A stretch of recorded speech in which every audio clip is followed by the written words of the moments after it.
Remco Evenepoel, doblando a Tadej Pogačar en Kigali, evocó a Indurain y Armstrong. La imagen del belga, ya coronado como tricampeón del mundo de contrarreloj, rebasando al esloveno en plena crono del Mundial de Ruanda 2025, quedará grabada en la historia reciente del ciclismo. No era una escena cualquiera. Dos de los corredores más talentosos de esta generación enfrentados en una lucha directa contra el cronómetro y uno de ellos, Pogačar, completamente superado. Esa postal recorrió el planeta en cuestión de minutos y con ella resurgió un recuerdo imborrable para los aficionados más veteranos, Miguel Indurain en Bergerac, adelantando a un jovencísimo Lance Armstrong en 1994. La comparación no tardó en inundar tertulias, titulares y redes sociales, porque cuando un campeón logra algo tan extraordinario como doblar a un rival de semejante categoría, automáticamente la memoria colectiva del ciclismo regresa a Indurain. La evocación no es casual. El mito del navarro se cimentó en gran medida en esas cronos interminables donde, además de ganar con autoridad,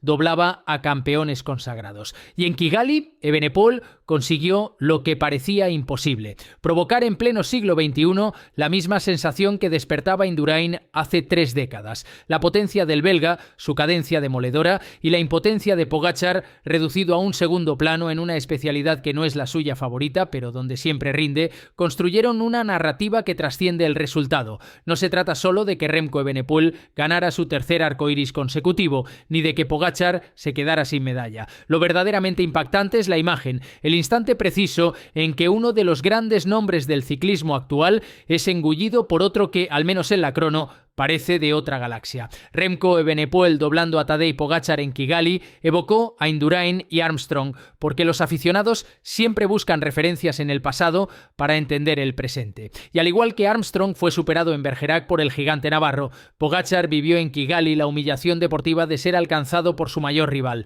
Esas imágenes no necesitan palabras, son el nuevo símbolo de una rivalidad generacional que marcará esta década. Para entender por qué Remco Evenepoel, doblando a Tadej Pogačar en Kigali, evocó a Indurain y Armstrong, hay que regresar al origen del mito: la famosa marcianada de Luxemburgo 1992. Aquella contrarreloj de 65 kilómetros en el Tour de Francia fue la primera gran obra maestra de Miguel Indurain sobre la bicicleta de crono. El gigante navarro salió con el maillot amarillo en juego y arrasó como nunca antes se había visto. No solo ganó la etapa con autoridad aplastante, sino que dobló a varios corredores de talla internacional, entre ellos a un Logan Fignon, que aunque ya en el ocaso de su carrera, seguía siendo una leyenda viva. La imagen de Fignon sufriendo por mantener la rueda mientras Indurain volaba hacia meta es un recuerdo que marcó a varias generaciones de aficionados. Aquello no fue una victoria cualquiera, fue la confirmación de que Indurain no solo era el más fuerte, sino que estaba en otra dimensión. Su potencia le permitió rodar a más de 50 km por hora de media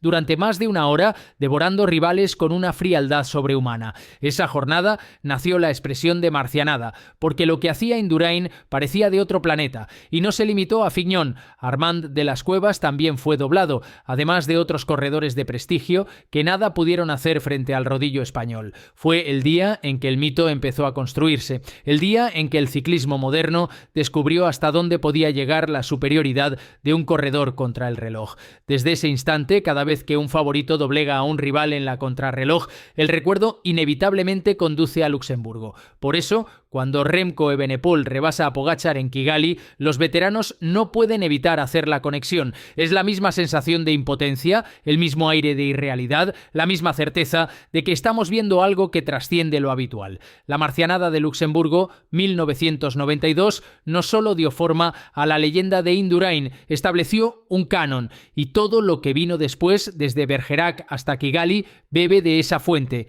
Si Luxemburgo 1992 fue la primera gran marcianada, Bergerac 1994 fue la obra que consolidó para siempre la leyenda. El 11 de julio de aquel Tour de Francia, Miguel Indurain se presentó en la contrarreloj individual con un único objetivo: destrozar a todos sus rivales, y lo consiguió con una superioridad insultante. Pero más allá de los números, lo que quedó grabado en la memoria colectiva fue la imagen: Indurain doblando a Lance Armstrong como un misil. El estadounidense vestía el maillot arcoíris ganado meses antes en Oslo, precisamente ante el propio Indurain, que aquel día fue segundo. Ese detalle añadió un simbolismo aún mayor a la escena. Armstrong, que ya empezaba a despuntar como una de las promesas más serias del pelotón, fue reducido a un mero espectador del rodillo navarro. La prensa de la época bautizó la actuación como la del tirano de Bergerac, un guiño histórico al personaje literario y a la película de Gerard Depardieu.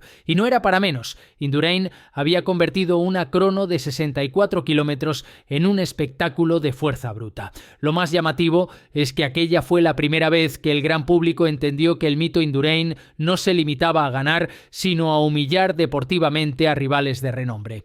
Doblar a Armstrong con el maillot de campeón del mundo sobre sus hombros era una metáfora perfecta de la jerarquía de aquel momento. El navarro estaba en la cúspide absoluta del ciclismo. Por eso, 3 décadas después, cuando Remco Evenepoel dobló a Pogačar en Kigali, la comparación fue inmediata, porque Indurain doblando a Armstrong en Bergerac no fue solo un hito deportivo, fue una imagen que definió una era. Y en 2025, Evenepoel repitió la postal, adaptada a los nuevos tiempos. Pogačar no es Armstrong, ni Evenepoel es Indurain, pero la carga simbólica es idéntica. Ver a un campeón mundial superado en la carretera por otro en un mundial es una humillación que queda grabada para siempre. Cada vez que un campeón dobla a otro, evocamos a Indurain. Ese es el poder del mito. Después de Luxemburgo y Bergerac, ninguna otra imagen de un ciclista alcanzando y rebasando a un rival en contrarreloj volvió a tener la misma trascendencia. Sin embargo, cada vez que sucede, la comparación surge de manera automática.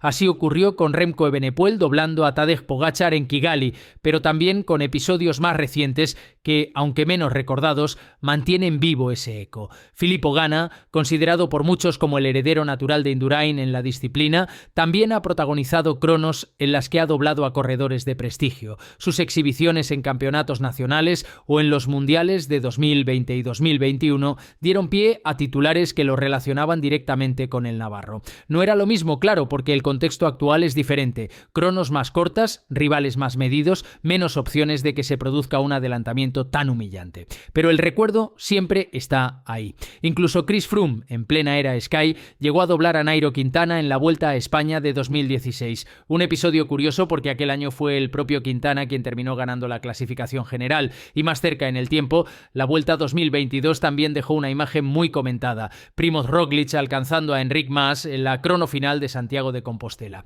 En ese caso Mas tenía asegurado el podio y el doblaje no alteraba su situación, pero la escena se viralizó igualmente, porque los aficionados al ciclismo reconocen de inmediato la carga simbólica. Ser doblado es sinónimo de inferioridad manifiesta, un golpe al orgullo deportivo, y desde que Indurain lo convirtiera en icono, todo doblaje adquiere una dimensión histórica. Por eso la postal de Kigali fue tan poderosa, porque no era un ciclista cualquiera el que sufría la humillación, sino Tadej Pogačar, uno de los más grandes de la actualidad. Y no era un rival menor quien lo rebasaba, sino Remco Evenepoel, tricampeón mundial de la especialidad. Cada vez que un campeón dobla a otro, evocamos a Indurain, y esa herencia mítica seguirá viva cada vez que surja una escena así. La nueva imagen para la posteridad, Evenepoel sobre Pogačar en Kigali. Así será recordada la contrarreloj del Mundial 2025. Porque más allá de los tiempos, de las medallas y de los títulos, lo que queda grabado en la memoria colectiva es la escena simbólica. Pogačar, vigente campeón del mundo en ruta, humillado al ser alcanzado por Remco Evenepoel, tricampeón de la contrarreloj. Una postal que traspasa generaciones y que ya forma parte del imaginario del ciclismo. La diferencia con los tiempos de Indurain es clara. Las cronos actuales son más cortas, las condiciones más controladas y el riesgo de que se produzca un doblaje tan sonado es mucho menor. Precisamente por eso, lo ocurrido en Kigali tiene tanto valor. No es solo la confirmación del dominio absoluto de Evenepoel contra el crono, sino también la constatación de que Pogačar es humano, vulnerable, capaz de sufrir una derrota dolorosa en la carretera. Los aficionados saben que este tipo de imágenes marcan épocas. Así fue en Luxemburgo 1992, en Bergerac 1994 y ahora en Ruanda 2025. Cada una con su contexto, pero todas con un denominador común, un campeón devorado por otro, y eso es lo que las convierte en eternas. La nueva imagen para la posteridad, Evenepoel sobre Pogačar en Kigali, será analizada, discutida y compartida durante años. Habrá debates sobre si es comparable con Indurain doblando a Armstrong o si el simbolismo es el mismo, pero lo importante es que ya ha quedado instalada en la historia. En adelante, cuando se hable de cronos legendarias, el nombre de Kigali aparecerá junto al de Luxemburgo y Bergerac, porque Remco Evenepoel, doblando a Tadej Pogačar en Kigali, evocó a Indurain y Armstrong, y al mismo tiempo escribió un capítulo propio, un capítulo que nos recuerda que el ciclismo es un deporte de símbolos, de gestas que trascienden la estadística, y en Kigali lo que quedó no fue solo el oro de Evenepoel ni el cuarto puesto de Pogačar, sino la postal definitiva, el belga rebasando al esloveno en plena contrarreloj, como una metáfora del presente y del futuro del ciclismo mundial.